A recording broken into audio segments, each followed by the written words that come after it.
les sportifs, je vous retrouve pour un nouvel épisode du podcast. Aujourd'hui, j'accueille non seulement Hermano. Salut Hermano, comment vas-tu ? Salut Greg, salut tout le monde. J'accueille donc Hermano, mais pas seulement parce que, je sais pas si vous vous souvenez, on avait enregistré un épisode sur le RPE et la sensation après un entraînement. Et puis, on a diffusé cet épisode et on a reçu un démenti formel de la part des fondateurs de la plateforme Nolio, dont on avait parlé pendant cet épisode sur le fait que, on avait un petit peu dit des bêtises sur la fin de l'épisode quand on parlait de retour visuel du RPE sur la plateforme Nolio. Et puis, de ce démenti, on a décidé avec Hermano d'inviter ces deux personnes qui nous avaient contactés. Il s'agit d'Alexandre et de François, les cofondateurs de la plateforme Nolio, qui sont avec nous pour cet épisode d'aujourd'hui. Alors Alexandre et François, bienvenue dans le podcast. Merci, bonjour à tous. Merci. Donc peut-être avant de démarrer et de parler de la plateforme Nolio et plus généralement des plateformes de gestion de l'entraînement et de suivi de l'entraînement, peut-être commencer, comme on en a l'habitude dans nos épisodes, pour les auditeurs qui ne vous connaissent pas encore, de vous présenter. Ouais, c'est pas possible de toute façon, c'est pas possible qu'on connaisse pas Nolio, on en a tellement parlé dans l'épisode sur le RPE que c'est pas possible qu'on ne vous connaisse pas. Merci déjà d'en avoir parlé à plusieurs reprises dans les podcasts. Ça nous fait beaucoup plaisir.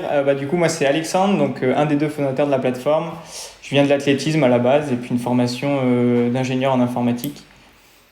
Et donc moi, c'est François.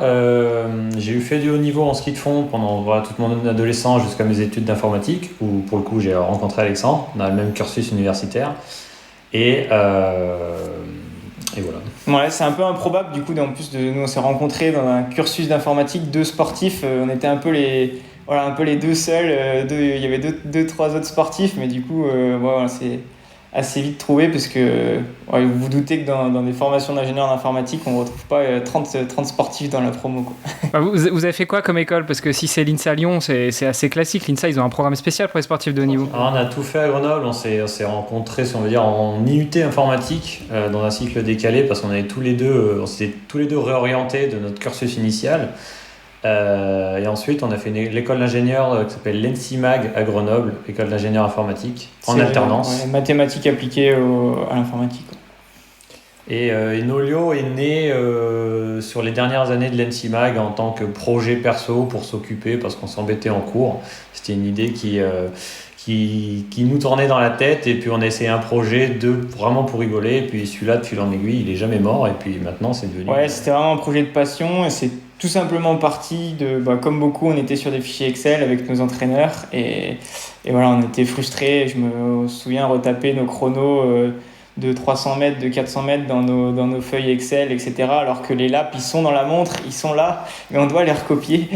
Donc c'est vraiment parti de là, et puis après, on a commencé à construire ce projet. On a découvert tout un tas de choses sur les plateformes existantes, etc. On a même découvert, par exemple, TrainingPeaks, après avoir commencé. Je pense que si on l'avait connu avant, je ne sais pas si on aurait commencé, si on aurait eu la motivation de s'engouffrer là-dedans. Mais, on les a découverts tard, franchement. Ouais, on les a découverts presque 4, 5, 6 mois après le début du projet. Ouais. Là, Nolio, c'est vraiment né d'une idée. On l'a encore, cette feuille, c'est incroyable. On a appelé ça le concept. On est mis sur une feuille de vraiment tout ce qu'il y a dans notre tête. Qu'est-ce serait un outil cool pour les entraîneurs et sportifs pour arrêter ces Excel ? Et on a envoyé ça à tous les entraîneurs et sportifs qu'on connaissait, et on a eu d'excellents retours. Je pense qu'eux ne devaient pas connaître TrainingPeaks non plus, pour le coup. Et du coup, on s'est lancé, quoi. Mais ça fait combien de temps ? Parce que c'est pas possible que ce soit des gens qui ne connaissaient pas TrainingPeaks, qui aient déjà écouté le podcast de Nakan, parce que Greg en parle très souvent aussi. On a commencé en 2018, je crois. La première ligne de code, c'est même novembre 2017. Le tout début, c'est même fin 2017. Mais c'est vrai qu'on vient de deux sports pas très connectés à la base. Donc nous, c'était plutôt à l'ancienne. Les chronos sur la piste pour moi. François, dans le ski de fond aussi, c'était pas très connecté.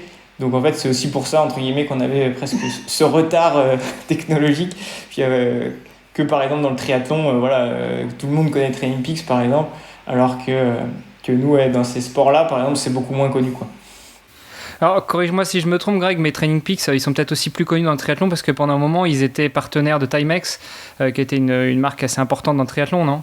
Alors ouais, ils étaient surtout connus aux États-Unis parce que depuis de très longues années, quand tu prends la licence de triathlon américaine, tu avais un accès soit gratuit, en tout cas à tarif très très préférentiel sur la plateforme Training Peaks. Je crois que USA Triathlon était vraiment les premiers à avoir cet accord-là. Et puis de plus en plus, on a vu les marques de montres, Timex, Garmin et d'autres qui ont ajouté la compatibilité et l'envoi automatique de données vers Training Peaks, ce qui a forcément donné un petit peu de visibilité à cette plateforme hors USA, mais aux États-Unis, c'est en place depuis très très longtemps.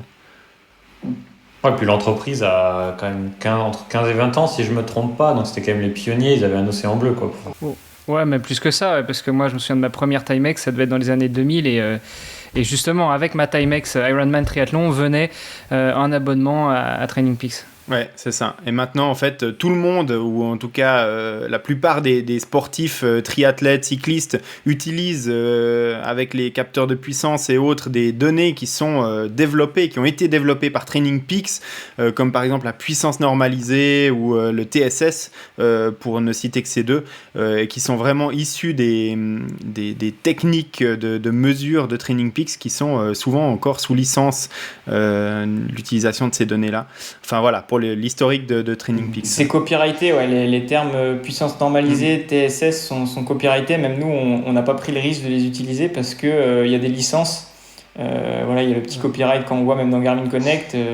Et donc, on n'a pas pris ce risque-là de les utiliser, nous. Ouais. Ouais, effectivement. Moi, j'avais peut-être une question pour vous deux, basique, mais quand j'entends le nom Training Peaks, donc je vois assez bien pourquoi Training Peaks. Et par contre, Nolio, ça sort d'où Nolio ? Bah justement, en fait, on voulait pas un nom. Voilà, il y a beaucoup de projets où il y a training dedans, sport dedans, coaching dedans. Donc, on voulait. Nous c'est un peu inspiré sur l'idée, on s'est dit voilà, par exemple Strava c'est vraiment un nom qui veut rien dire mais qui est vraiment cool, qui a que 2 syllabes et donc voilà, on cherchait un nom dans ce thème là et donc pour la petite histoire on a fait notre fin d'études en Suède avec François. On était un peu isolés dans la campagne suédoise et on cherchait un nom et donc on aimait bien les noms à consonance nordique et carré. Alors François a un petit côté militaire. Et donc, j'aime bien dire qu'il est carré. Et donc, ça faisait aussi un peu le carré de l'entraînement. Et carré en finlandais se dit Nelio. Donc, N-E-L-I-O avec le O avec les 2 points. Et Nelio existait déjà en France, pas dans le sport, mais il faisait autre chose, je crois. Et donc, on a pris ce O avec les 2 points, on l'a mis à la place du E. Puis après, on s'est dit, ah ouais, on pourra probablement faire un logo sympa. Qu'on n'a pas fait nous, parce qu'on n'est absolument pas compétent sur ces sujets-là. Mais donc, on a un ami qui nous a fait un super logo. Et voilà, c'est parti de là. Ok, donc voilà, l'origine du nom est absolument pas à chercher dans une quelconque terminologie sportive, ça répond pleinement à ma question. Mais voilà, bon, on me pose souvent la question pour Nakan qui a rien à voir non plus avec rien du tout dans le sport. Donc du coup, voilà. Merci. D'ailleurs, ça vient d'où Nakan ? Alors en fait, Nakan, c'est un pseudo que j'utilisais quand j'étais ado et que je jouais en ligne dans les premiers jeux connectés, que j'avais ressorti d'un bouquin de Bernard Werber qui parlait des fourmis. Et puis c'était une partie du nom d'une fourmilière de Bernard Werber et j'ai gardé ce nom-là depuis. Et quand j'ai enregistré mon premier domaine web, j'ai enregistré nakan.ch. Et ce nom de domaine est resté, il était utilisé pour mes premiers blogs qui parlaient pas forcément de sport, mais j'ai gardé le domaine que j'avais enregistré à l'époque et puis j'ai lancé le blog sur le triathlon et voilà l'historique. Et maintenant il y a peu de triathlètes qui ne connaissent pas Nakan, comme j'espère dans quelques années il y aura peu de triathlètes qui ne connaîtront pas Nolio. Ouais, effectivement. Donc on a parlé un petit peu de la genèse de Nolio et puis de comment l'idée est arrivée. Donc vous avez conçu cette plateforme, vous l'avez dit, vous aviez une page A4 vraiment avec les fondamentaux, ce que vous voyez comme vision pour créer votre plateforme. L'idée centrale, on l'a bien compris, c'était d'enlever cette partie fastidieuse de fichiers Excel pour suivre son entraînement que tous les sportifs qui ont plus que 30 ans ou 35 5 ans connaissent, parce qu'à l'époque, il n'y avait pas le choix. C'était même des fois des carnets où on notait à la main ses entraînements pour faire son suivi. Mais au-delà de ça, est-ce qu'il y avait déjà une volonté de faire une surveillance, entre guillemets, de son entraînement sur le long terme, ou d'avoir des visions peut-être un petit peu différentes de ce qu'on pouvait avoir avec le suivi séance par séance sur un fichier Excel? Le suivi à long terme, clairement, parce que moi je sais que par exemple dans l'époque où je faisais pas mal de ski de fond, tu avais un fichier Excel par an. Et à l'époque, tu avais des gros ordi portables que tu changeais assez régulièrement. Et c'était un grand classique d'arriver au bout de 4 ou 5 ans d'entraînement, ou alors par exemple tu changeais de groupe ou tu changeais d'entraîneur. Et si tu n'avais pas fait tes propres sauvegardes de fichiers Excel, en fait tu perdais le suivi de toutes tes années d'entraînement, sachant que le fichier Excel c'était déjà la révolution, ce truc-là, et tu allais le remplir en fin de semaine à chaque fois. Donc il y avait vraiment la volonté d'avoir un suivi à long terme et la volonté de faciliter les échanges entraîneurs sportifs. En tout cas, moi dans ma première vision, c'était pas forcément le suivi quotidien, mais c'était surtout faciliter tous ces échanges et centraliser en fait l'information, quoi. L'idée, c'était aussi de centraliser, quoi, qu'il y ait plus des données à droite à gauche. On avait aussi vu, par exemple, que quand j'ai rencontré François, il avait une montre Suunto, j'avais une montre Garmin. Moi j'utilise, c'était pas la Suunto app, c'était MoveScout à l'époque, pour Suunto. Moi j'utilisais Garmin Connect. Du coup, nos coachs, ils avaient des moyens différents pour accéder, etc. Donc l'idée aussi, ça revient un peu dans la même idée, mais c'était de centraliser tout sur la même plateforme pour le coach et pour l'athlète, quoi. Ouais, donc ça représente d'une part l'intérêt de pouvoir effectivement avoir une plateforme commune pour tous les sportifs, quelle que soit la technologie qu'ils utilisent. Mais on en a déjà parlé avec Hermano dans le podcast, et j'arrête pas de le dire sur le site internet quand on crée son compte dans la plateforme de la marque dont on va acheter la montre, que ce soit Coros, Suunto, Polar, Garmin. Aujourd'hui, quand on achète une montre, on est lié à une application mobile ou à une plateforme en ligne d'analyse d'entraînement, et tout ce qu'on va réaliser comme entraînement et comme accumulation de données va être transféré sur cette plateforme. Et les marques ont beau jeu d'essayer de nous garder un peu captifs avec ces données-là, parce qu'une fois qu'on a utilisé pendant 2 ans, comme tu le disais par exemple, une Suunto, puis qu'on se dit mais cette montre elle me convient pas vraiment, moi j'aimerais vraiment le dernier modèle de Garmin ou de Polar ou de Coros, eh bien on se dit est-ce que je fais le choix de partir sur l'autre marque, parce que je vais perdre mes 2 ans d'historique que je vais pas pouvoir ramener entièrement dans la nouvelle plateforme, et donc mon suivi d'entraînement, je vais recommencer à zéro. Donc voilà, c'est aussi un des gros avantages d'une plateforme tierce, que ce soit Nolio, Strava, TrainingPeaks ou d'autres, mais c'est d'utiliser une de ces plateformes pour pouvoir envoyer ces données d'entraînement, pour pouvoir les consolider si un jour on décide de passer de Suunto à Coros, de Coros à Polar et autres. Donc chez Nolio par exemple, avec un compte gratuit, on peut tout à fait synchroniser sa montre et puis envoyer ses données sur le compte Nolio. On n'a même pas forcément besoin de se connecter régulièrement à la plateforme pour faire l'analyse, mais on sait que ces données sont là si un jour on veut utiliser une plateforme indépendante. Complètement, ouais. C'est un peu, on peut faire la comparaison avec les écosystèmes, par exemple les iPhones. C'est un peu le même moyen de nous garder captifs. Est-ce que je change d'iPhone? Est-ce que j'ai vraiment envie de faire la transition, de bouger toutes mes données, etc. En fait, je vais racheter le nouvel iPhone. Les montres, c'est un peu un moyen aussi du coup de nous garder captifs comme ça. Et c'est vrai que c'est l'avantage de passer par une plateforme tierce. Ouais. Donc premier conseil à nos auditeurs, pendant que vous écoutez la suite de ce podcast, vous vous connectez sur nolio.io et puis vous créez un compte gratuit et vous liez le compte de votre montre, et puis comme ça vous savez qu'à partir d'aujourd'hui vous avez vos données qui sont sauvegardées ici, et puis du coup le jour où vous voulez changer de montre, vous gardez votre historique à partir d'aujourd'hui dans cette plateforme là.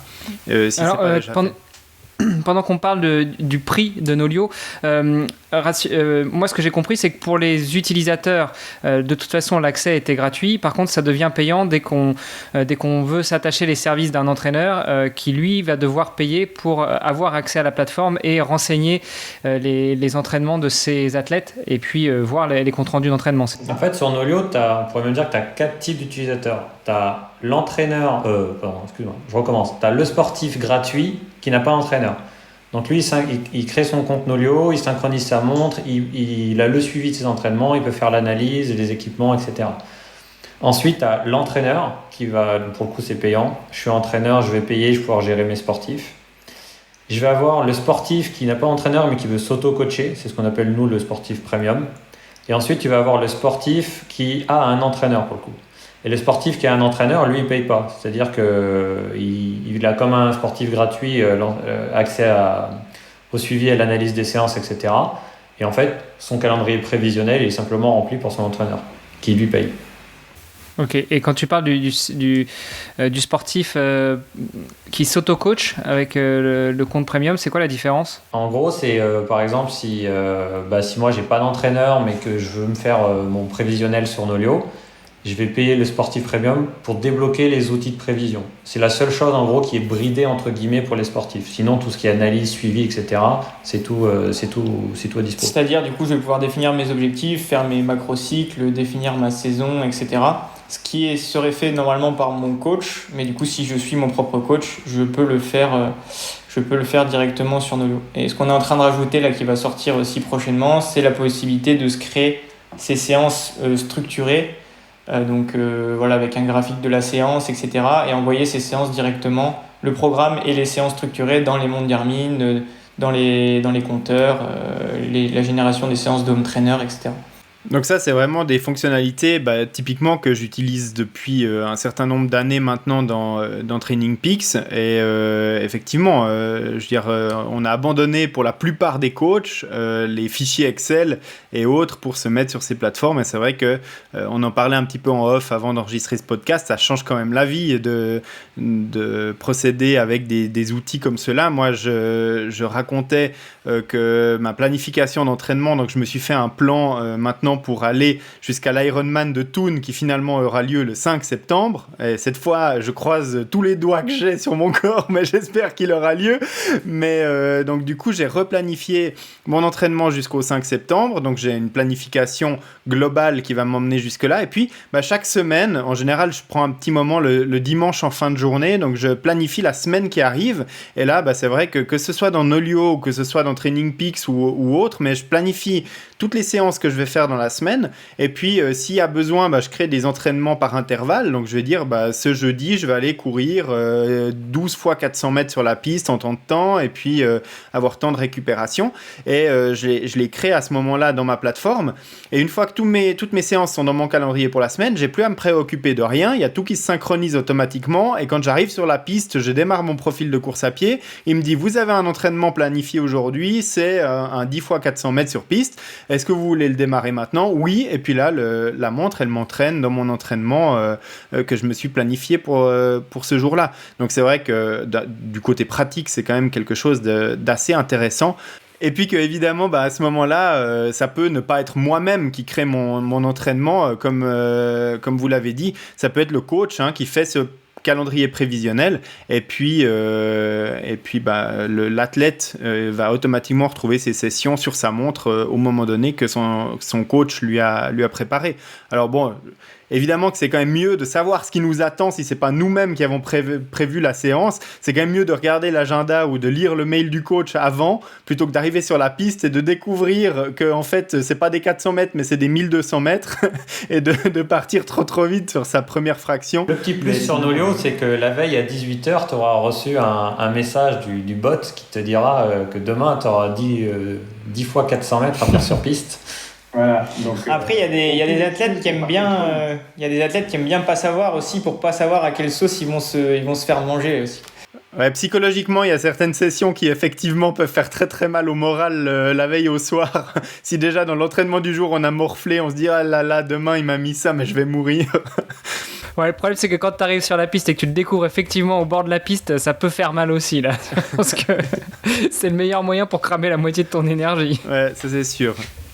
Donc voilà des outils qui sont pas disponibles encore dans Nolio, mais sur lesquels vous travaillez et qui sont très intéressants. Donc là, effectivement, on a bien passé en revue la possibilité de créer, de planifier son entraînement. Donc ça, on a parlé du futur. Maintenant, parlons un tout petit peu du passé, c'est-à-dire de l'analyse. Vous nous avez envoyé ce mail quand on a parlé de RPE, notamment parce que Nolio, c'est aussi un outil qui va nous permettre d'analyser tout ce qu'on a fait par le passé et puis de savoir un petit peu comment on progresse, comment on évolue et comment on peut jauger son état de forme physique après l'entraînement.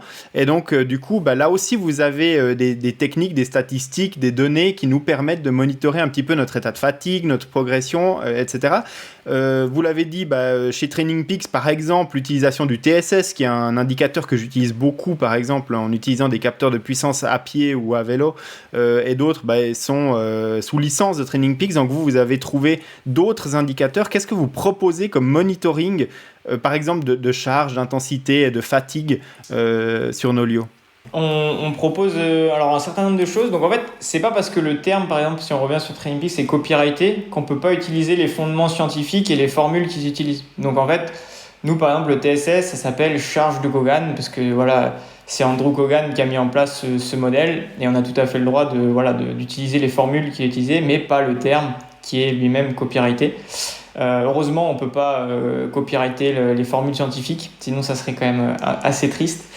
Mais donc du coup nous on a plusieurs choses. Alors comme vous avez fait un épisode dessus, le côté subjectif c'est vraiment la première chose qu'on a mis en place nous sur Nolio, le RPE, les sensations, le commentaire, ce qu'on retrouve assez de base sur les fichiers Excel originels.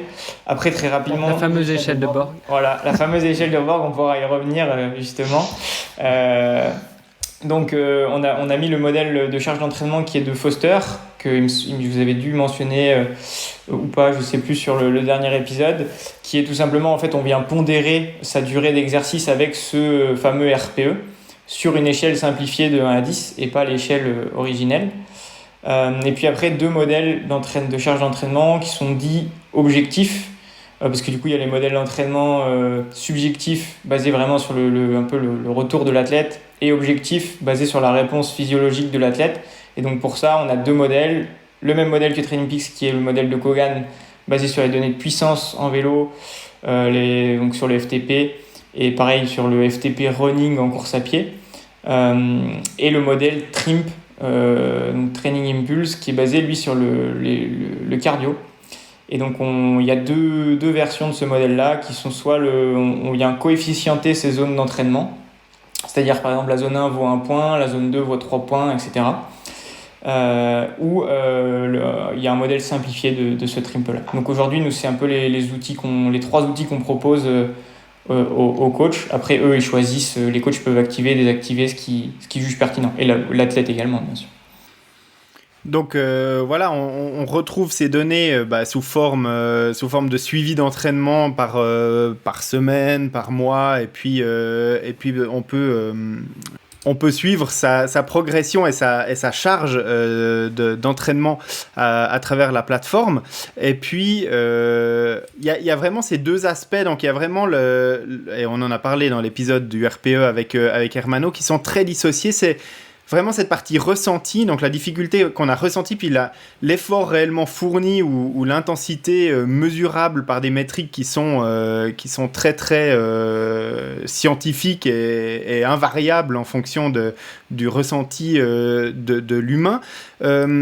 Comment est-ce que je vais pouvoir utiliser concrètement ces outils pour pouvoir planifier l'entraînement le plus efficace possible sans basculer du côté du surentraînement, si je veux résumer la question. Est-ce que Nolio, il a des outils qui me permettent de faire ça facilement et puis de détecter un petit peu cette montée en charge et par rapport à la fatigue? Est-ce que, par exemple, on pourrait avoir une courbe qui monte au niveau de la charge, une courbe qui monte au niveau de la fatigue, et puis une courbe qui descend au niveau de l'efficacité de l'entraînement? C'est-à-dire que si je m'entraîne trop fort, que j'accumule trop de fatigue, au bout d'un moment, ça va devenir contre-productif. Et puis au moment où ces courbes se croisent, c'est le moment de se dire mon entraînement, il est peut-être plus structuré correctement. Non, mais c'est vrai que le Nolio a vraiment été conçu à la base pour optimiser la relation entraîneur-sportif. Donc c'est vrai que donner des outils pour le sportif sans coach pour gérer sa charge d'entraînement, c'est pas là aujourd'hui où on est les meilleurs, puisque nous on se repose beaucoup sur le coach et c'est son job d'optimiser tout ça. Donc après on a quand même des outils qui permettent on peut prévoir ses séances en fonction des watts, ça va estimer la charge d'entraînement et donc du coup après on va avoir les modèles de forme, fatigue court terme, long terme, donc ça va quand même permettre de le jauger. Mais c'est vrai que c'est nous, vu qu'on se repose beaucoup sur le coach, c'est pas là où on est voilà, on n'a pas vraiment des outils qui vont te dire là, fais ton entraînement comme ça, avec de l'intelligence artificielle, etc. Peut-être que ça viendra à terme, mais aujourd'hui, c'est pas le cas. Après, il y a quand même des outils très simples où du coup, on peut taguer ses séances, mettre ça, c'est plutôt des séances dures, ça, c'est plutôt des séances faciles, gérer la charge. On peut créer ses cycles, ça, c'est vachement important aussi de mettre là, c'est une semaine de récup, là, c'est un bloc d'entraînement, etc. Donc, on n'a pas des outils très précis, mais beaucoup d'outils qui sont assez, voilà, un peu de bon sens pour créer ces séances. Mais on n'a pas, par exemple, comme sur certaines plateformes où je clique, je mets mes objectifs, je clique à 2 endroits, ça va me faire un plan théorique pour arriver en forme le jour J. Aujourd'hui, nous, ça, c'est les coachs qui le font pour les athlètes, quoi. Attends, jusqu'à aujourd'hui, on a toujours fait le choix de partir du principe que vu que c'est un outil à la base professionnel et vraiment pour les entraîneurs, c'est eux qui vont juger s'ils emmènent ces sportifs dans le mur ou pas.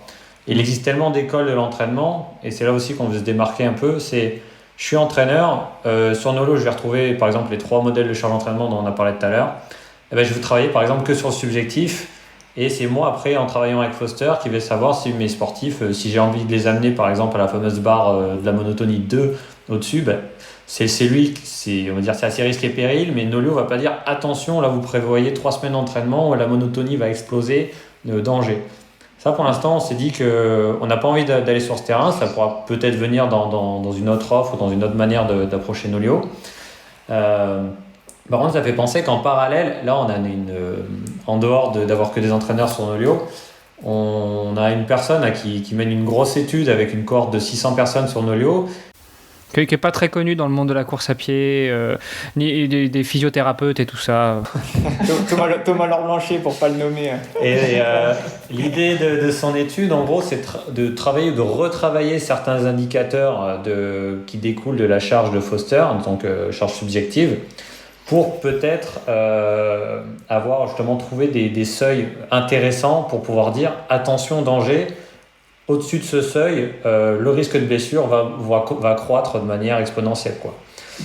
Voilà, mais comme vous l'avez bien dit dans votre épisode sur le RPE, c'est vrai qu'il y a aussi un peu de recul à prendre sur ces outils parce que, voilà, comme l'anecdote qu'on sort tout le temps, mais c'est le 45 heures de repos après la séance qu'on fait dure sur la montre estimée par la montre Garmin ou autre.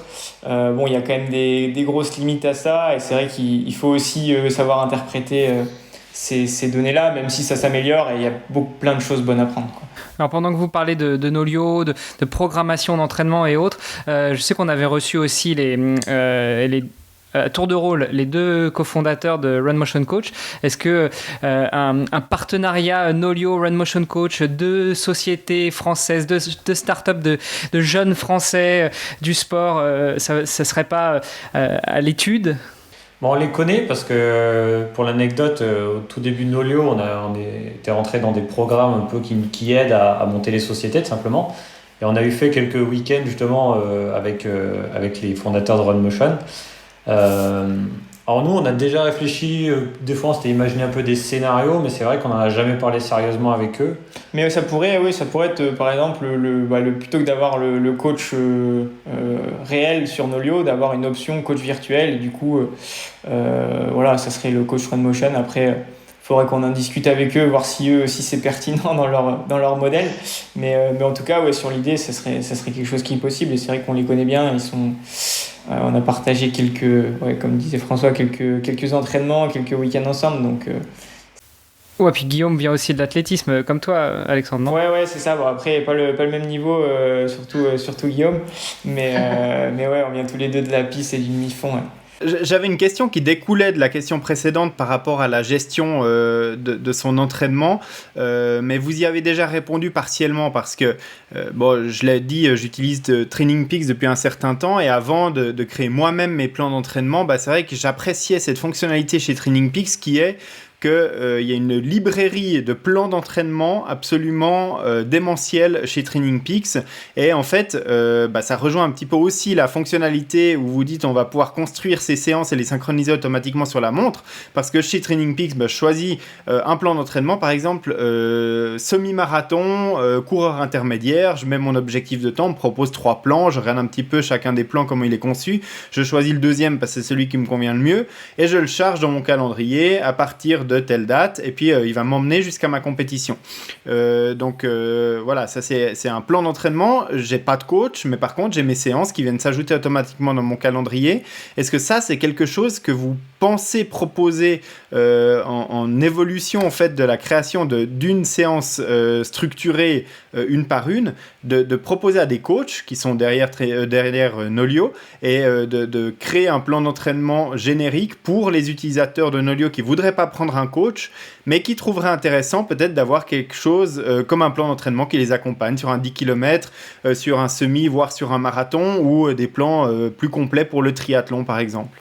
Il y a 3 trucs en fait qu'on a pour répondre à ta question. Le premier, c'est qu'on a plusieurs fois réfléchi alors pas se lier, mais se rapprocher peut-être d'entraîneurs qui ont des visions différentes de l'entraînement pour que quand tu t'inscrives sur Nolio, ou du moins quand tu es sportif premium et ou entraîneur, d'avoir des banques de séances, par exemple la banque de tel entraîneur ou de telle structure, pour justement pas partir de zéro. Parce que si on prend aussi un entraîneur novice ou un sportif novice, des fois ça inspire quand même beaucoup d'avoir des modèles types, des entraînements types. Le deuxième point, c'est que sur Nolio, on va proposer dans le futur la fonctionnalité pour les entraîneurs de proposer des plans d'entraînement. On va pas être un moteur de recherche de plans d'entraînement, pas du tout, mais chaque entraîneur aura, on va dire, sa vitrine dans laquelle il pourra dire ce plan d'entraînement, je le mets à disposition de manière gratuite ou payante. Et du coup, ça pourrait être donc si toi, tu as un compte Nolio, de pouvoir dire, là, c'est un compte pour un Ironman de niveau intermédiaire. Je vais le prendre, je vais me le faire commencer lundi prochain. J'ai la trame qui est injectée dans mon compte. Et donc, soit je suis la trame, soit je la retravaille, par exemple. Et la troisième, c'est vrai qu'on aimerait bien, mais alors là, pour le coup, ça demande plus de boulot et surtout beaucoup de réflexion pour voir s'il n'y a pas des choses meilleures à faire, mais ça serait d'avoir un équivalent de l'ATP de Training Peaks, Mm-hmm. Alors, tu peux nous en dire plus sur l'ATP Training Peaks pour ceux qui justement l'utilisent pas ou le connaissent pas? Alors ouais, l'ATP de Training Peaks, en fait, c'est l'annual training plan. Ça nous permet de définir un petit peu ces objectifs, objectif principal, objectif secondaire, etc. Et basé du coup sur leur modèle de Kogan, Training Peaks va prévoir la saison en rétro-planning à partir des dates des objectifs et dire là, c'est les cycles de charge, là on va faire du travail, là ça va être la récup, là ça va être l'affûtage, etc. Et donc ça donne quand même une grosse base de sa saison. Et après, comme tu le disais bien, Grégory, après chaque semaine, il faut rentrer dans les détails. Mais ça permet de créer une trame. Et c'est vrai que souvent les coachs nous disent je m'en sers jamais, je la laisse jamais telle quelle. Mais ça me fait une bonne base sur laquelle je retravaille. Je viens la peaufiner pour mes athlètes.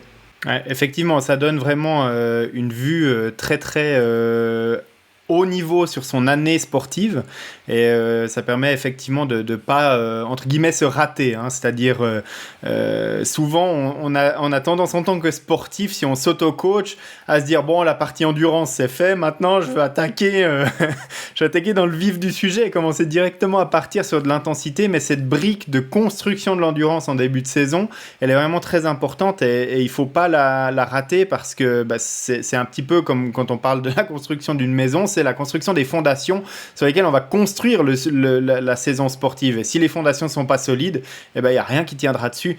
Et on le dit, on le redit et on l'a prêché je ne sais combien de fois déjà dans le podcast. L'endurance, c'est la base. Et parfois, on ne dit pas que des bêtises. Celle-là, je pense qu'on s'y accorde tous. Voilà. Mais c'est vraiment important de structurer sa saison de manière générale déjà correctement pour ensuite, quand on prend semaine après semaine, se dire dire maintenant je suis dans une phase où je vais pouvoir monter en charge en termes de volume et ou d'intensité, et de le faire au bon moment, et pas de se dire cette semaine j'ai bien la patate, je suis dans une phase d'endurance, mais je vais quand même me mettre 3 séances de grosse intensité parce que ça va pas être productif du tout.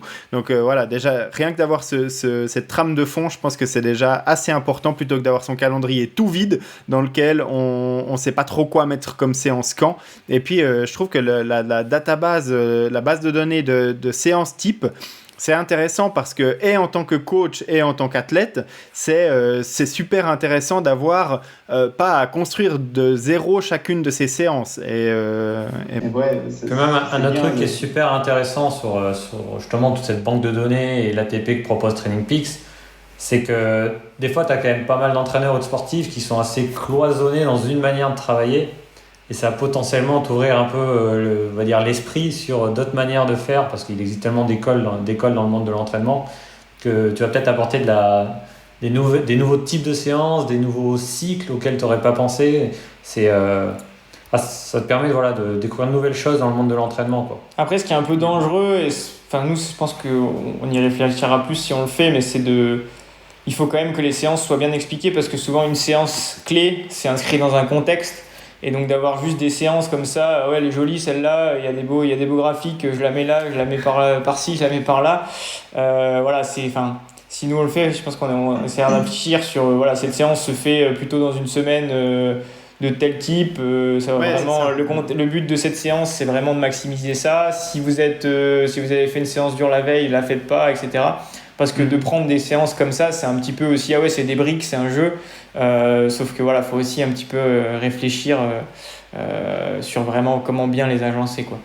Ouais, mais c'est là qu'en fait la conjugaison de ces deux outils, je dirais un planning annuel qui va nous dire maintenant je suis dans une semaine, ou en tout cas dans un cycle où je veux travailler particulièrement l'explosivité en course à pied. Donc là, je vais avoir une séance clé d'intensité, et donc je vais travailler l'explosivité. Je tape explosivité dans mon moteur de recherche de séances de course à pied, je vais déjà avoir une quantité de séances qui vont pouvoir m'intéresser. Et puis ensuite, je vais dire, moi, je veux vraiment faire de la zone 4 lors de cette séance-là. Je vais filtrer, ça va m'en sélectionner encore plus que 2 ou 3, et là, je vais pouvoir vraiment choisir la séance qui me convient le mieux, la mettre dans mon calendrier, la retravailler en termes peut-être de durée ou peut-être de type de terrain sur lequel je vais courir, et puis là elle correspondra parfaitement à mon entraînement. Mais c'est sûr qu'il faut quand même la connaissance un petit peu de où on en est dans son entraînement, et un sportif qui commence la course à pied, qui a peut-être une saison et demie de course à pied derrière lui, il sera peut-être pas encore suffisamment expérimenté pour savoir quel type d'entraînement il lui faut pour développer quelle qualité.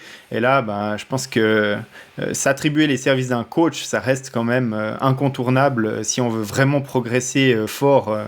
Ouais, complètement. Et comme on l'avait dit un petit peu en off, même si on achète un plan d'entraînement avec une grosse base aérobie, vu que c'est un plan on n'a pas le coach derrière, cette semaine c'est aérobie, on me propose d'aller faire une sortie, on va chasser les coms avec les copains.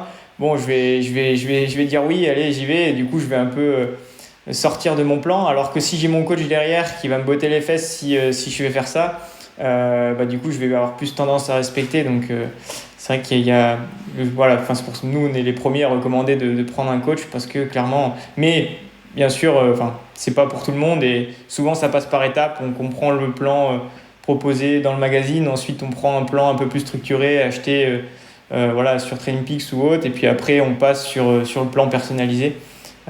C'est vrai qu'on passe rarement de je vais courir 2 fois par semaine au coach qui va me faire mon plan millimétré, quoi. Moi, j'avais une question qui me brûlait les lèvres. C'est par rapport à la création d'une telle plateforme. Alexandre, tu l'as dit, tu viens de l'athlétisme. François, tu viens du ski de fond. Comment est-ce que vous avez réussi à acquérir toutes les connaissances nécessaires pour pouvoir, alors je ne parle pas sur l'aspect technique, informatique et autres, mais plutôt sur l'aspect technique lié au sport, pour pouvoir appréhender les données qui allaient être nécessaires, pour pouvoir les manipuler, les utiliser, les implémenter dans une telle plateforme, et puis surtout en ressortir des données qui soient exploitables par les utilisateurs. Est-ce que ça demande beaucoup d'analyse, beaucoup d'études, beaucoup d'implication dans la compréhension de ces données-là? Comment est-ce que vous faites votre veille si jamais il y a des nouveaux types de données qui ressortent, et comment est-ce que vous envisagez de faire évoluer la plateforme au-delà de la grande discussion qu'on vient d'avoir sur justement intégrer ou pas des plans d'entraînement et... En fait, ça, on l'a même encore aujourd'hui, c'est depuis le tout début, on est ultra proche des entraîneurs, mais ultra proche dans le sens où il y en a, ils parlaient des heures avec eux sur leur manière d'entraîner. Et donc le début de Nolio, c'était simplement les entraîneurs que moi je connaissais, les entraîneurs qu'Alex il connaissait, et on brassait les idées, et on s'est dit tiens, dans tout ça, c'est quoi le plus important? Au début, ça va être quand je planifie des entraînements, ça va être qu'est-ce qui est remonté tout le temps, c'est d'avoir la sensation, la perception de l'effort et le champ commentaire, tu vois. Donc le tout début de Nolio, ça aurait été ce que nous on a fait remonter en haut du panier et qu'on a implémenté. Après, c'est au début de Nolio, tu vois, on a par exemple les premiers entraîneurs qu'on avait en cyclisme, on vient pas du tout de ce domaine avec Alexandre. Il y avait des entraîneurs, ils nous parlaient de certains concepts. On se dit oui, mais du coup on tapait sur Google à côté, ta mère, de quoi ils parlent? Ils nous ont appris la vie. Ah ouais, donc comme les premiers épisodes avec toi, Greg, quand tu me parlais de FTP, que je disais ouais. Ouais. Et que tu croyais que c'était un protocole de transfert de fichiers sur Internet. C'est ça, exactement. Oui, je vois bien. Ce qui est vrai. Oui, c'est vrai. Mais tu vois, c'est vraiment venu, en l'ultra majorité de ce que tu as sur Nolio, c'est vraiment des heures d'échange avec les entraîneurs, et que nous on a essayé de concrétiser sur un outil informatique tout simplement. On en parle souvent avec Alexandre, mais il y a un entraîneur qui venait du ski alpinisme. On l'avait eu en visio quand on était encore en Suède. Lui, pour le coup, le soir, on s'est vraiment couché moins bête pour le coup, parce qu'il nous a appris c'était quoi les profils de puissance record, c'était quoi Foster, c'était quoi d'autres notions d'entraînement dont on n'avait jamais entendu parler en fait. Et donc on l'a intégré, puis après tu reparles avec d'autres entraîneurs et tu re-entends Foster 2, 3, 4, 10, 20, 50 fois. Tu fais allez, maintenant on va vraiment lire les papiers de Foster, et on se dit allez, maintenant on l'implémente. Et après tu as d'autres entraîneurs, tu leur dis que tu as Foster, ça leur plaît, ils vont prendre un compte Nolio, puis après voilà, tu en aiguille. On est rentré de plus en plus dans le vélo triathlon. On nous parlait de la puissance normalisée de Training Peaks. On allait voir qu'est-ce que c'est, ça revient régulièrement, allez, on l'implémente, etc. C'est vraiment, on est constamment en train d'être soumis à des volontés de développement sur Nolio, parce que chacun veut son propre truc sur la plateforme. Et nous, au final, ça fait 2 ans qu'on priorise et qu'on se dit non, ça c'est un caprice, mais ça par contre c'est un truc très intéressant dans le monde de l'entraînement, et on sait que tout le monde va potentiellement l'utiliser, quoi. C'est vrai qu'à la base, nous étions 2 passionnés de l'entraînement avec François, mais quand même dans nos sports respectifs. Donc même si on s'intéressait à d'autres sports, mais du coup on s'est dit dès le début, il faut qu'on aille voir les entraîneurs, ceux qui vont utiliser la plateforme au quotidien, les sportifs aussi, pour voir ce qu'ils veulent. Et pas faire un petit peu le délire d'ingénieur, comme on voyait un peu au début sur certaines montres. Je me rappelle la première Garmin que j'avais. Il y avait des fonctionnalités, on se disait, l'ingénieur il était content de le faire, mais il s'est pas dit est-ce que c'est utile, quoi. C'est toujours le même ingénieur. De moins en moins, mais il y a toujours des fois un peu ce côté-là. Donc on s'est dit surtout pas ça, il faut tout de suite aller voir le terrain, ceux qui vont aller utiliser la plateforme. Et après, à côté, nous on fait notre veille, on est aussi passionné de l'entraînement, mais c'est vrai que c'est vraiment les entraîneurs, la communauté qui nous apporte beaucoup. On a même sur Nolio une liste des fonctionnalités que il y a des gens qui peuvent soumettre, n'importe qui peut soumettre une fonctionnalité, et ensuite les gens votent. Et nous, ça nous permet de prioriser les choses qu'on va faire sur Nolio. Là, par exemple, l'envoi vers les montres est top 1. Un module de PPG, je crois qu'il est en top 2. Nous, ça nous permet de tout de suite... entre guillemets, tout est important, mais il y a quand même un ordre. Nous, ça nous prend beaucoup de temps en termes de développement. Donc, et puis après, le challenge, c'est que chaque entraîneur, chaque utilisateur, nous, on veut que ce qui soit affiché, ça soit utile.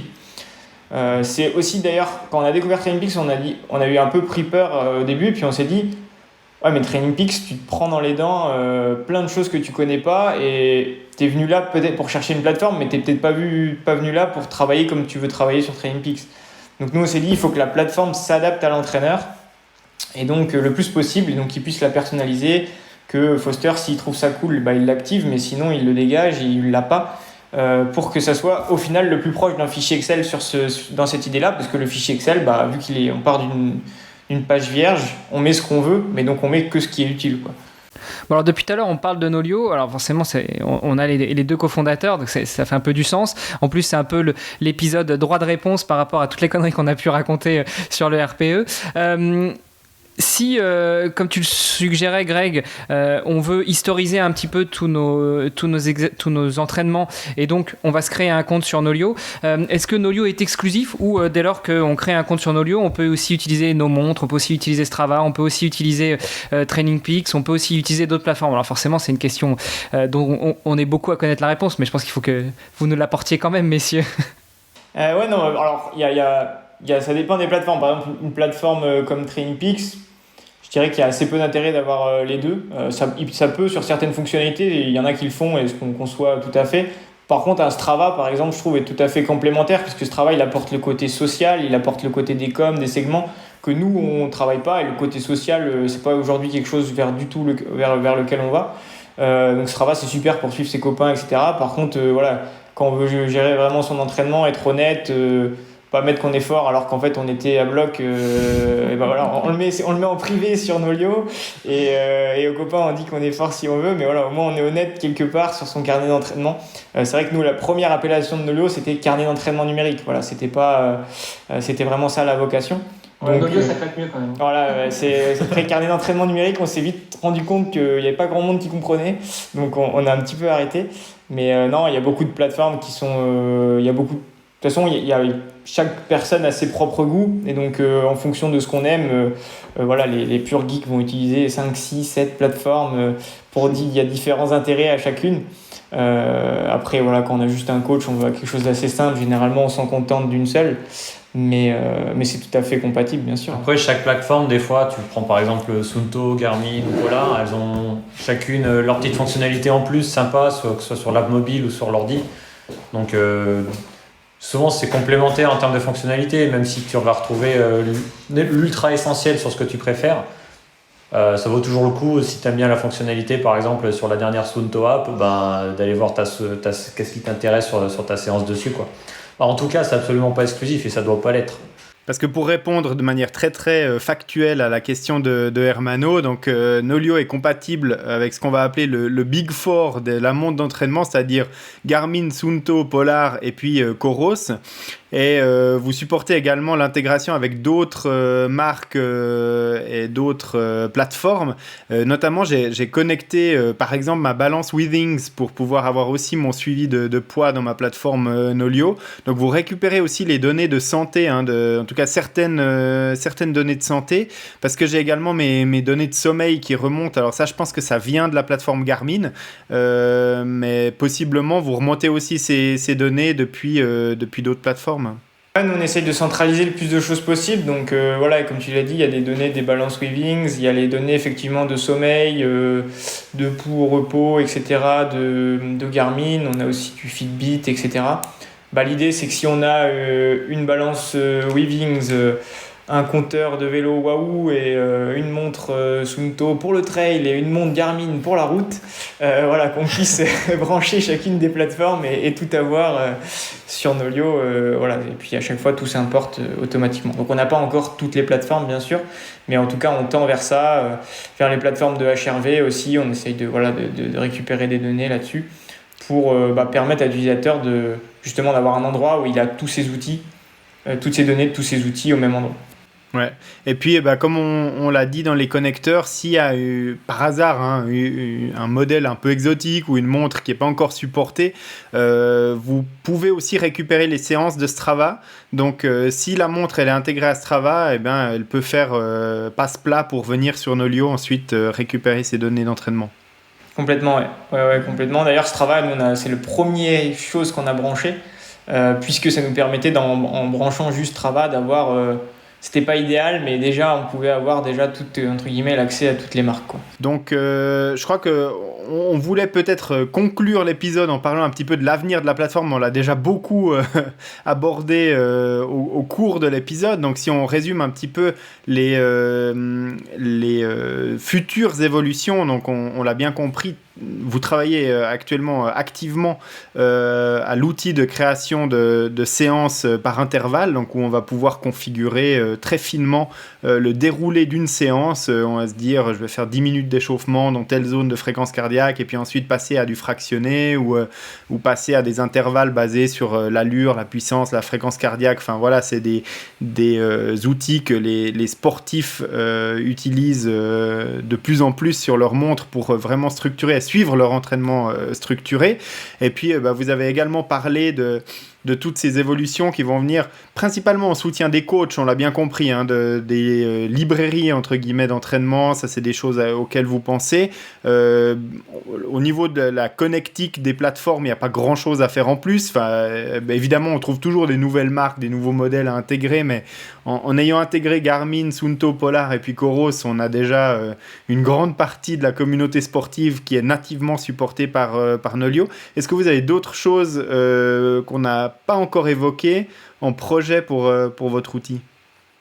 C'est vrai que tu as évoqué l'essentiel. Alors j'en ai parlé rapidement, mais on a un module de musculation aussi qui est en prévision, parce que souvent on voit des plateformes spécialisées sur la partie préparation physique, musculation, et des plateformes spécialisées sur le sport d'endurance, et rarement un mix des deux. Enfin, l'idée c'est d'être compétent dans les deux domaines et pas de faire les deux à moitié, mais c'est pour ça qu'on a envie de proposer prochainement, sur la fin d'année, cet automne, un module pour créer ses pictogrammes avec ses exercices, gérer son tonnage, etc.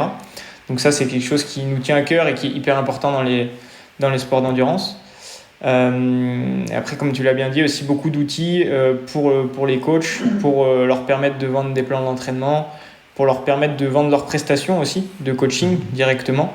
Parce que les gens cherchent de plus en plus des coachs, donc c'est vrai que c'est très important. Mais après, c'est vrai que là, on est vraiment focalisé sur cet envoi de séances vers les montres, etc., parce que c'est vraiment hyper important. Et puis après, en termes de connectivité, on a les plus gros pour l'instant, mais il y a quand même des montres qu'on n'a pas, notamment Sigma, Brighton. C'est des choses qui sont en cours. On est en discussion avec eux pour avoir accès à ces données-là, mais c'est pas les capteurs ou les marques les plus connues, quoi. Ouais. Alors peut-être juste avant de conclure, je voyais Hermano qui voulait dire quelque chose. Je te monopolise encore nos deux invités pendant quelques secondes. Je voulais évoquer avec vous la puissance en course à pied, le Stride. On en a un tout petit peu parlé en off avant d'enregistrer l'épisode. C'est vrai que je suis un grand utilisateur de Stride. Les auditeurs le savent par cœur parce que je ramène ce sujet quasiment dans chaque épisode. Et en plus, t'es même pas payé par Stride. Non, en plus, tu vois, c'est tellement dommage. Et donc du coup... c'est un petit peu l'occasion parce que Stride a changé un tout petit peu sa politique dans le sens où avant on achetait le capteur et on avait la plateforme Stride Power Center, donc pour l'analyse, la planification d'entraînement, les plans, les données, etc., qui était tout inclus en fait une fois qu'on achetait le capteur. Maintenant ils sont passés sur une souscription pour la partie logicielle, c'est-à-dire qu'on a juste l'analyse de base dans la partie Power Center. Alors est-ce que vous allez un petit peu pour l'expression vous mettre le pied dans la porte par rapport à ça et essayer d'apporter plus d'analyse pour l'entraînement de course à pied en puissance et éventuellement proposer les fractionnés, les entraînements par intervalle également sur la puissance en course à pied. Alors on le sait, un des facteurs limitants, c'est la capacité des montres à le supporter nativement. On a évoqué Garmin qui fait probablement de la rétention technique à un certain point pour pas que ça marche sur leur montre, mais par exemple Coros a parfaitement intégré ça et on peut suivre un entraînement complet basé sur la puissance sur une montre Coros. Est-ce que c'est aussi quelque chose qui est sur votre roadmap à l'avenir ? Complètement, parce que pareil, il y a 2 ans encore, 1 ou 2 ans, ça revenait assez peu, puis maintenant c'est dans la bouche un petit peu de tous les athlètes et tous les coachs, la puissance en course à pied. Notamment le Stride, même s'il y a d'autres marques qui le font un petit peu, Polar, Coros nativement, Garmin aussi, ils ont un FootPod, si je dis pas de bêtises. Et donc oui, l'idée c'est de pouvoir gérer ces entraînements avec la puissance, les envoyer directement sur les montres et l'analyse.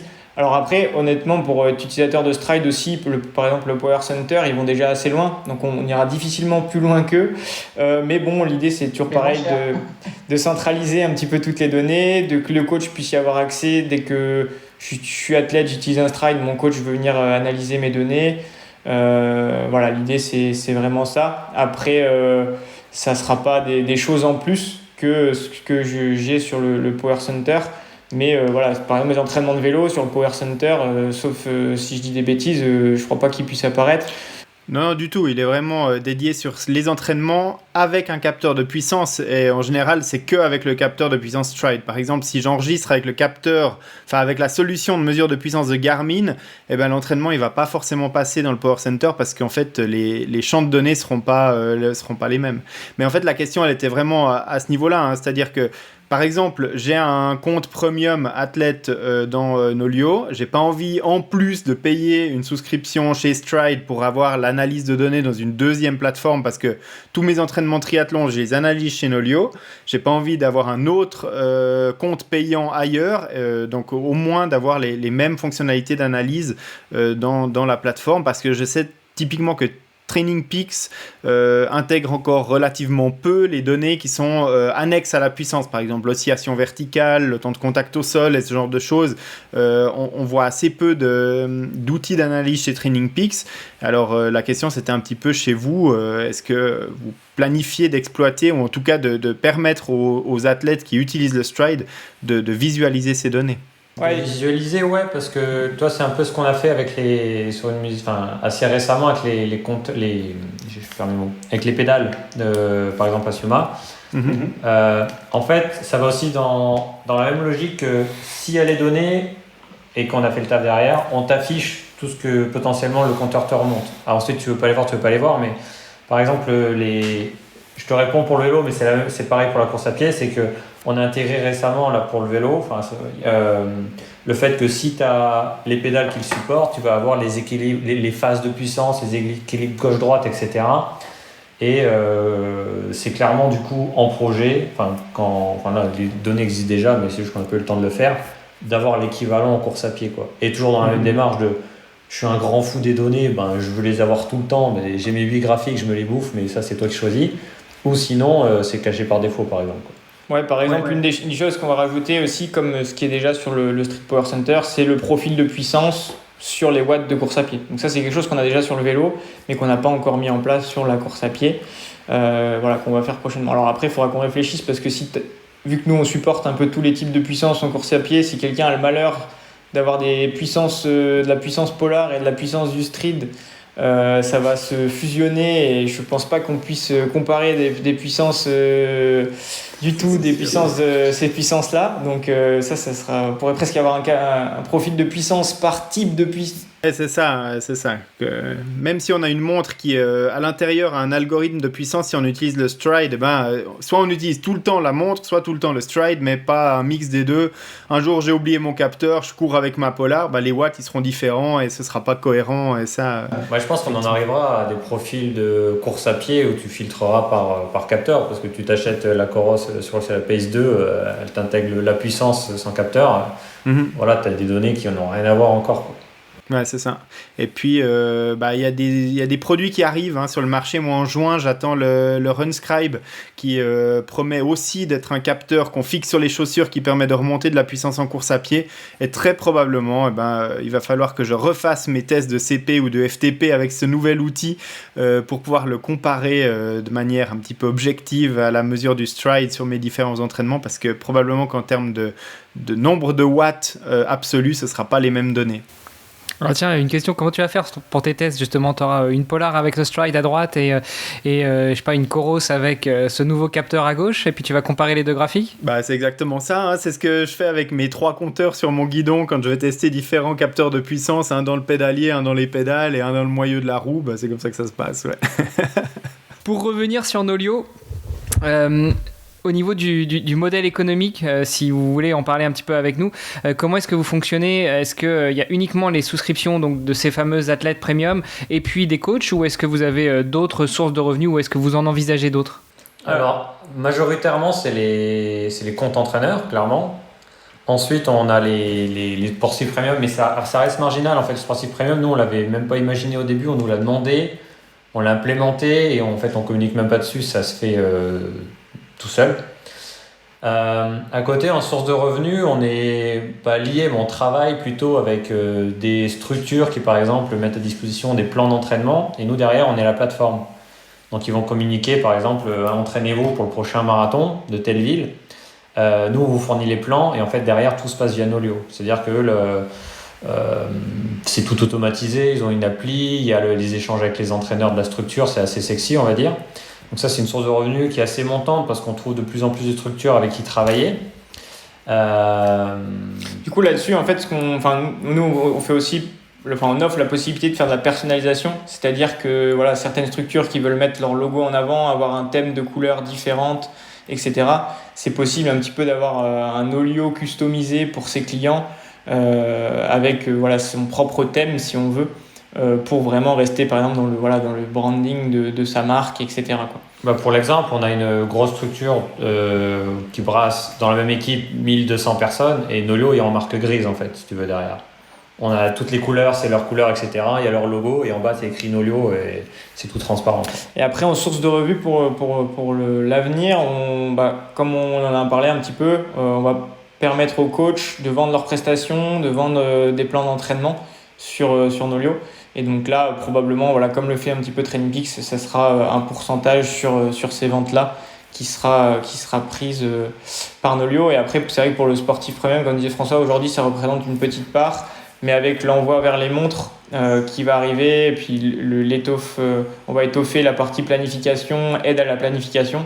Du coup, cette offre va devenir, entre guillemets, de plus en plus pertinente sur l'avenir. Sachant que par rapport aux entraîneurs qui vont avoir la possibilité de vendre des plans d'entraînement et de proposer leurs prestations, là où on veut nous ne pas aller, c'est de ne pas créer de concurrence entre les entraîneurs qui utilisent Nolio. C'est-à-dire que nous on a imaginé ça comme un portail entraîneur. Je suis entraîneur, je peux pouvoir l'activer, dire que je fais par exemple 3 prestations différentes dans le triathlon et je vends 4 plans d'entraînement pour faire des Ironman. Mais c'est moi qui vais faire ma propre com et potentiellement bénéficier du référencement que va proposer Nolio. Mais on n'aura pas un bouton pour un sportif qui arrive sur Nolio, trouver un entraîneur autour de chez moi par exemple. Ce qui est dommage, entre guillemets, qui peut être dommage pour le sportif, mais c'est vrai qu'on n'a pas trouvé aujourd'hui de bonne combinaison qui va satisfaire les coachs pour, entre guillemets, les mettre en concurrence sainement. C'est vrai que ça c'est assez compliqué. Donc aujourd'hui, ça sera vraiment un petit peu cloisonné là-dessus, puisque vu que nous, on est vraiment un outil pour les coachs, nos clients, c'est les pros, c'est les coachs, c'est les clubs. C'est important que eux aussi se disent pas Nolio, j'amène mes clients sur Nolio et j'ai un autre coach via des plans à 5 € qui va me piquer mes clients qui ont découvert ce plan-là parce que je les ai amenés sur Nolio, quoi. Et puis, la deuxième question que j'avais, c'était, comme on en a parlé depuis le début, c'est un peu l'épisode droit de réponse par rapport à toutes les bêtises qu'on a pu raconter sur le RPE. Est-ce que vous voulez revenir rapidement avec nous sur les quelques questions qu'on a pu dire et notamment apporter des précisions sur cette fameuse échelle de Borg ? Complètement, ouais. Du coup, il me semble que dans l'épisode, vous posiez des questions sur pourquoi de 7 à 20. En fait, ça c'est parti de la fréquence cardiaque. Donc en fait, si on simplifie la fréquence cardiaque d'une personne, elle va de 70 à 200. Et du coup, il a fait ces tranches-là, même c'est de 6 à 20, si je dis pas de bêtises, donc de 60 à 200. Et il a pris ces tranches-là, il a fait diviser par 10. Et donc ça lui a fait, ces différentes tranches de difficulté. Et ensuite, cette échelle-là a été simplifiée par Foster de 1 à 10. Qui est un petit peu plus normé et on comprend un peu plus où est le milieu et quand on est au-dessus, on est en dessous. Et donc en fait, il a développé cette échelle de Borg simplifiée pour son modèle de Foster qu'on a déjà mentionné où du coup, on va multiplier notre durée d'effort par cette échelle-là. Puis alors, le plus grand démenti que vous ayez fait là-dessus, c'est que sur la partie Nolio, on disait qu'on n'avait pas de retour visuel facile sur l'ensemble de ces entraînements avec le code couleur. Et effectivement, mea culpa, je me suis connecté dans Nolio une fois que j'ai reçu votre mail et en fait, c'est pas si compliqué que ça d'aller dans le calendrier et puis de faire l'affichage des codes couleurs de RPE qu'on a notés sur chacune des séances. Ouais, c'est ça. Puis moi, c'était complètement tout le débat du dernier épisode, mais en l'écoutant, je m'étais dit quelle était notre philosophie qu'on a implémentée sensation et RPE. Souvent, l'exemple qu'on aime bien donner, c'est j'étais mal, c'était facile. Enfin, j'étais mal, mais pour un effort que j'ai perçu facile, c'est qu'en gros, c'est en général, je vais courir par exemple un lendemain de cuite, voilà, typiquement. Par contre, j'étais super bien, mais c'était extrêmement dur. Je suis dans la forme de ma vie en gros, quoi. C'est comme ça que nous on différencie les deux. Une belle façon d'aborder la notation qu'on a notée. Par contre, ce qu'on a dit sur la partie sensation et puis ressenti, vous adhérez plus ou moins à la stratégie qu'on avait abordée, c'est-à-dire sensation, peut-être la motivation qu'on avait à aller à la séance, et puis ensuite ressenti, ça c'est une note qu'on met plutôt après la séance par rapport à l'effort qu'on a vraiment perçu. Vous êtes plutôt d'accord avec ça, ou vous voyez une autre façon de noter chacune des séances? Après ça dépend de chaque individu. Je sais que moi personnellement c'est un peu différent, toi. La sensation c'est plutôt je peux avoir trouvé ça difficile, mais si j'ai eu le bide qui m'a brassé pendant 2 heures, je vais mettre que j'étais mal, toi. Enfin, moi, personnellement, la sensation, elle n'est pas sur la motivation. La motivation, je vais plutôt la mettre dans le champ commentaire, du style ouais, j'étais super chaud pour ces séances, ça s'est bien passé, j'ai vraiment kiffé, c'était cool. Et la perception d'effort, c'est vraiment... je crois que c'était toi, Alex, une fois qui me l'avais dit, tu avais entendu ça. Un exemple super cool. Déjà, de 1, je crois qu'il faut... Le mieux, c'est de la renseigner dans les 30 minutes à 1 heure après la séance. Et l'exemple qui fait sourire, c'est pour donner la bonne échelle, on va dire. Il faut imaginer quand on était gosse et on rentrait à la maison et il y a ta maman qui te dit c'était dur aujourd'hui. Et là, qu'est-ce que tu réponds? Bam, en théorie, c'est la bonne réponse, quoi. Ouais, c'est vrai que mais après, pour moi, pour les sensations, je fais un petit peu comme toi, oui, un petit peu sur la motivation de avant et puis après pendant, parce que des fois, on n'est pas motivé, puis en fait, on se rend compte qu'on était... voilà, on retrouve des jambes, donc après on met qu'on était bien quand même. Mais c'est vrai que la sensation, je pense que la sensation varie plus d'un individu à l'autre. Enfin, comment il va la noter en tout cas, devrait varier un peu plus que la perception de l'effort, qui est un peu plus précise, même si ça reste. Mais ça me fait penser à d'ailleurs ça revient aussi sur le sujet du fait de tout ce qu'on entend des entraîneurs, et c'est une piste qu'on veut apporter dans Nolio. C'est que là, on parle de sensation et de perception de l'effort. Mais beaucoup d'entraîneurs nous ont dit et pourquoi je peux pas mettre l'humeur et pourquoi je peux pas mettre la motivation, clairement, etc. Et ça, je pense que c'est des choses qu'on va rajouter à terme. Par exemple, de manière optionnelle, je suis entraîneur et je veux demander l'humeur de mes gars après chaque entraînement, des trucs comme ça, quoi. Parce qu'apré, comme vous l'avez dit, il y a les arbitrages à faire sur si l'athlète il a un questionnaire de 10 pages à remplir après sa séance, note-moi tout de 6 à 20. Voilà, on sait très bien qu'il va pas le faire, donc faut trouver le compromis entre ce qu'il va remplir et ce qui va nous apporter quand même un certain nombre d'informations, d'où nous le chatbot Messenger qui permet d'avoir son message, de débriefer tout de suite après la séance, de ne pas l'oublier. Parce que clairement, si on débriefe sa séance 1 demi-heure après ou 3 jours après, c'est clairement pas la même chose, quoi.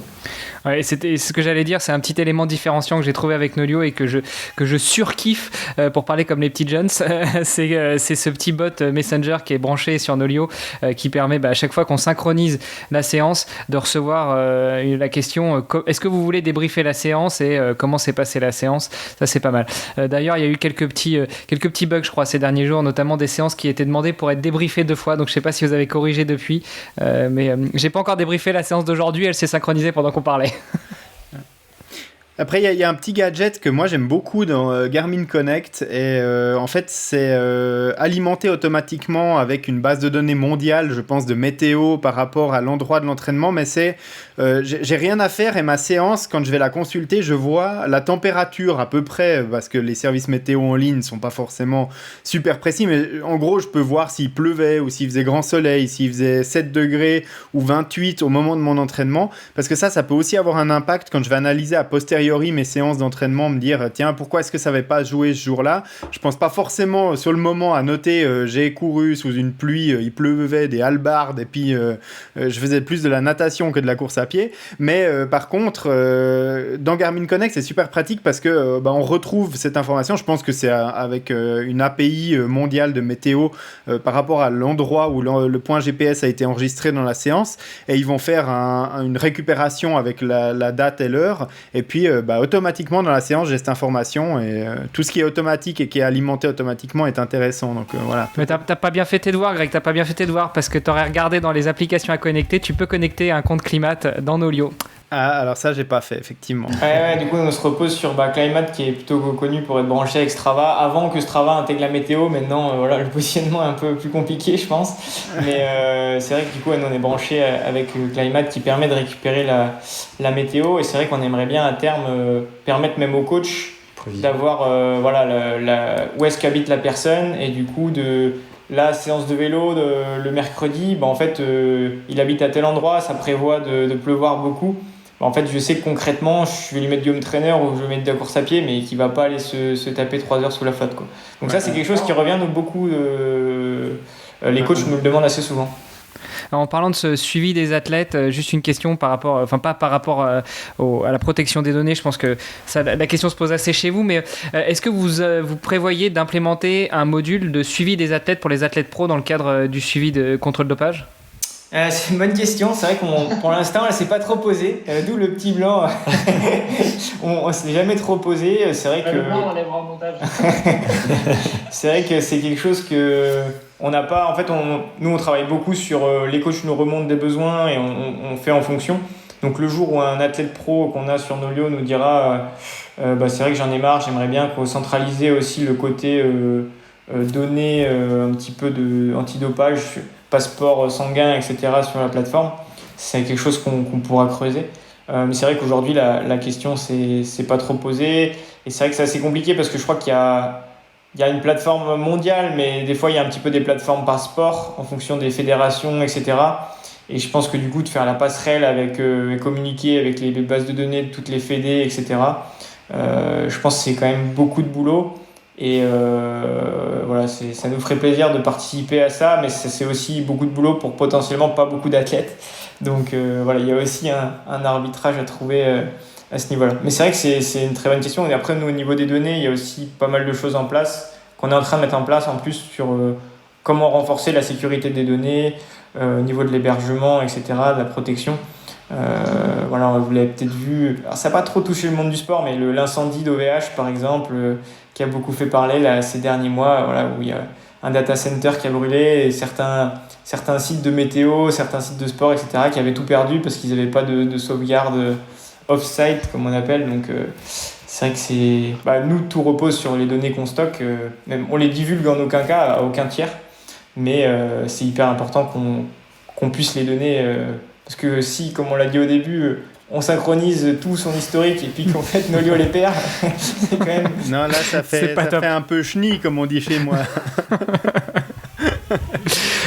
Tu as parlé brièvement justement du suivi des athlètes pros. Est-ce que vous avez quelques références à nous donner ? Alors, pas forcément les noms, mais je sais que pour vous avoir entendu dans le podcast de Sébastien à côté de mes pompes, j'ai ouï dire que vous accompagnez aussi des grands clubs de vélo ou de course à pied. Est-ce qu'il y a des fédés aussi que vous accompagnez ?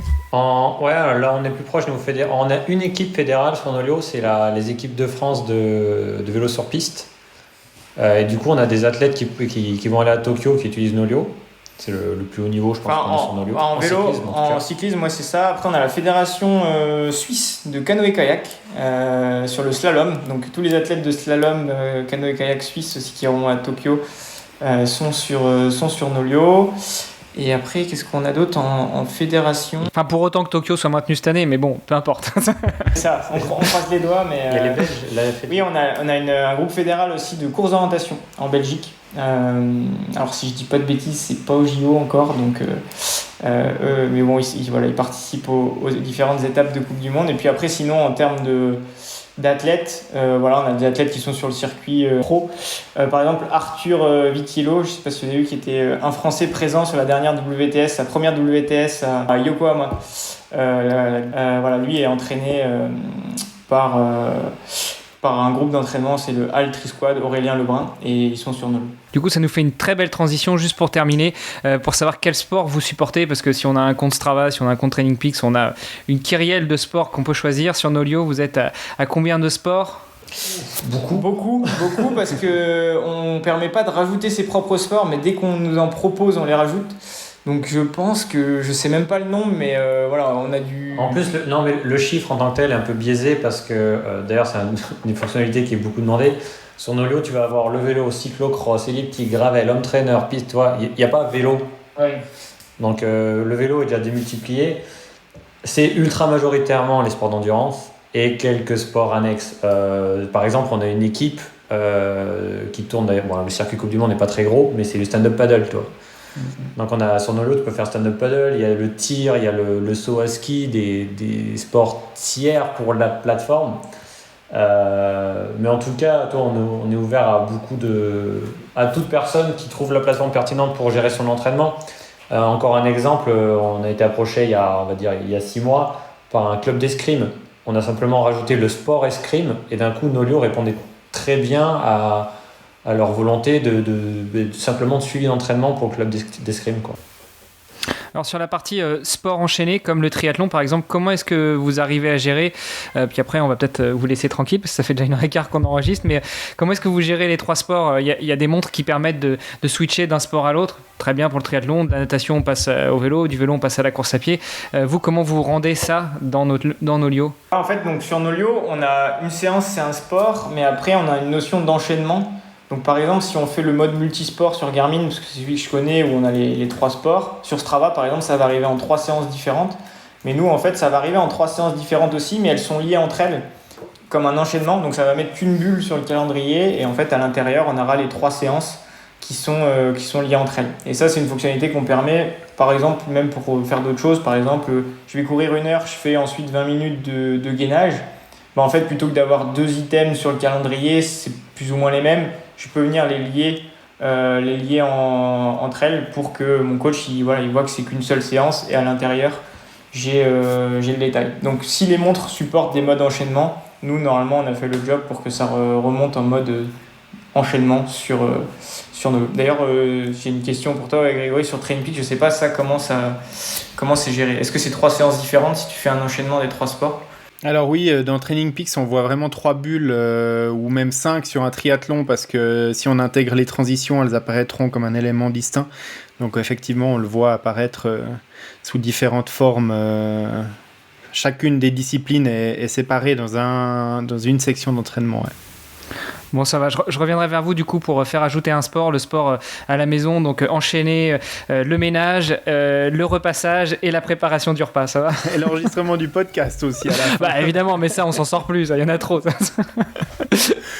Bon, je crois que c'était un épisode qui était riche en informations. On a passé pas mal en revue toutes les possibilités offertes par la plateforme, l'intérêt aussi d'utiliser une telle plateforme. Donc s'il y a des coachs qui écoutent cet épisode, foncez, regardez nolio.io parce que vous allez trouver une plateforme qui va vous permettre de centraliser les données de vos différents athlètes et ça pourra à l'avenir également servir à créer vos plans d'entraînement, vos séances d'entraînement qui vont arriver directement sur les montres de vos athlètes. Donc ça, c'est quand même un confort assez important pour les athlètes.